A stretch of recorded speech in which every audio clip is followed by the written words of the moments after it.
Hello বন্ধুরা, তোমরা সব কেমন আছো? আশা করি ভালো আছো। এই যে আমি সকালবেলায় মাঠে চলে এসেছি ধান খেতে, দেখতে সব কি অবস্থা। দেখুন আমাদের মাঠ, এই যে আমাদের মাঠ, এটা কুমড়োর বিল, এটা হচ্ছে শস্যগুড়ি ডাঙা। এই যে আমাদের জমির সামনে ধান পাকছে, ওইগুলো ওই যে সামনে ডিপ বসানো আছে।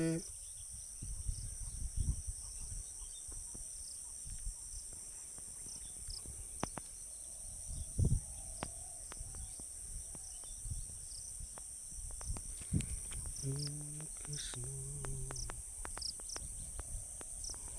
জমিটাতে জল আছে, এখন সর্ষে বোনা তো হবে না জল না মরলে পরে।